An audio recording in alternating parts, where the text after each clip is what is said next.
Hoje nós falaremos em relação ao feminismo, mas antes de adentrarmos propriamente ao tema, eu gostaria de falar a vocês sobre o termo patriarcado. Bom, patriarcado, ele tem um termo muito mais complexo que isso, mas de forma geral, ele é a dominação do sexo masculino e a exploração do sexo feminino em diversos âmbitos. No entanto, ele é diferente do termo patriarcalismo. E o que é esse segundo termo? Patriarcalismo, ele é, de acordo com Max Weber, um patriarca na autoridade do seio familiar. Nesse sentido, após a compreensão desses dois temas, nós podemos falar sobre as ondas feministas e suas interseccionalidades. Geralmente, ouvimos que o movimento feminista é dividido nas chamadas ondas, que podem ser definidas como importantes momentos históricos de movimentação social, militante e até acadêmica, de forma organizada e protagonizada por mulheres, que discutiam a relação do ser feminino dentro da sociedade. E quando estudamos o movimento, percebemos que ele é dividido em 4 principais ondas. Cada onda possui sua peculiaridade e é relacionado ao estilo de vida da mulher e da sociedade daquela determinada época. A primeira onda do feminismo ocorreu entre o século XIX e o início do século XX.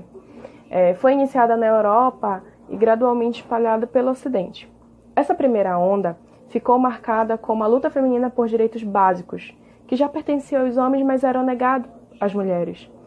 Como, por exemplo, o direito ao exercício de uma vida política, a dificuldade que as mulheres encontravam em adquirir propriedades privadas e também a liberdade de escolher sobre suas próprias vidas, principalmente relacionada ao casamento, onde os critérios e sentimentos das mulheres eram totalmente desconsiderados e a mulher era apenas tratada como objeto negociável. E uma das pautas tratava acerca do papel de submissão da mulher dentro do casamento, onde ela e os filhos eram vistos como propriedades do patriarca, no caso do homem, e o papel feminino era restrito aos afazeres domésticos, aos cuidados com os filhos e com o marido. E, logicamente, se uma mulher se restringe aos cuidados dentro do ambiente de casa, do lar, ela acaba sendo impossibilitada de exercer uma vida pública, uma vida política, ou independente da figura do marido. Por meio das lutas feministas, felizmente, alguns direitos foram conquistados pelas mulheres. E, como exemplo, podemos citar que, em 1809, nos Estados Unidos, as mulheres casadas conseguiram autorização legal para ter propriedades privadas. Um pouco depois, na Áustria, as mulheres casadas conseguiram o direito de escolher suas próprias profissões. E, no Brasil, em 1827, foram criadas as primeiras escolas primárias para as meninas, junto à criação da profissão de professora.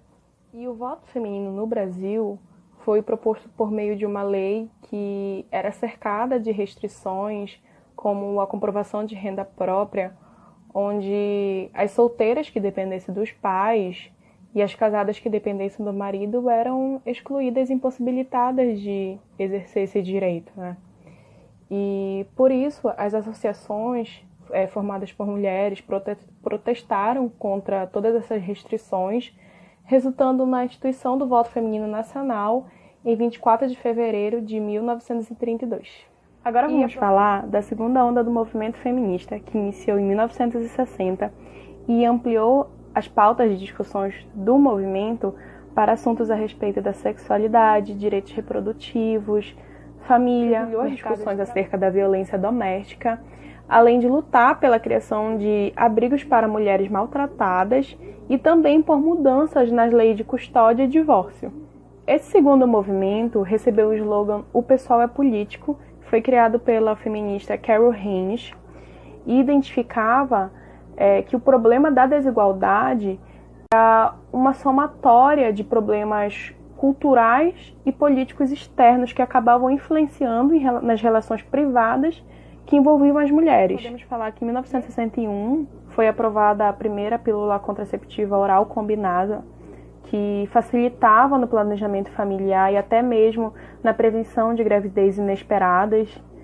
No Brasil, podemos ver a influência do movimento a partir da legalização do divórcio em 1977 e em 79 as mulheres garantiram o direito à prática do futebol.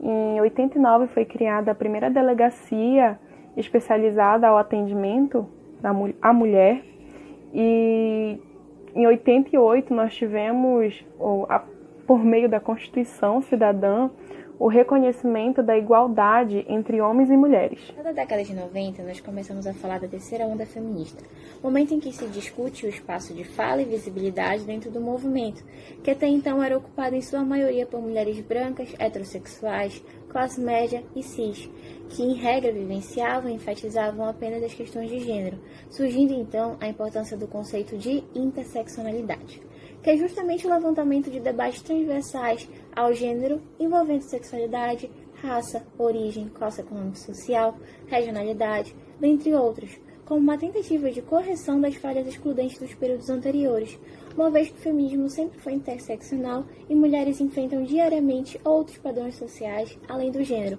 encontrando assim espaço de fala e compartilhamento de suas realidades, opressões, vivências múltiplas, ou seja, das diferenças. Outra contribuição importante do momento é o questionamento dos estereótipos de mídia impostos ao gênero, principalmente no que se refere ao comportamento e à estética, que influenciam diretamente na imposição do sujeito feminino na sociedade, ou seja, em como o espaço público vai ser ocupado por mulheres e como elas devem se portar. A quarta onda do movimento feminista é extremamente atual. O debate está sendo construído hoje. Mas já pode ser, sim, considerada uma onda do movimento feminista, partindo do pressuposto de que já existem produções acadêmicas, os movimentos sociais já se debruçaram quanto ao desenvolver daquilo que seria a interseccionalidade. Porque a quarta onda do movimento é justamente isso, a culminância daquilo que teria se iniciado na terceira onda, que é o debate sobre a interseccionalidade. Então, hoje, a gente tem a luta por um movimento politizado, um movimento que seja, de fato, para os 99% da população. Um feminismo que abrace todo tipo de mulher e que entenda que as mulheres são diferentes e que os machismos são diferentes. Por isso, o mais correto de ser falado hoje é a existência de feminismos, e não de um único feminismo, porque existem diversas feministas, porque existem diversas mulheres.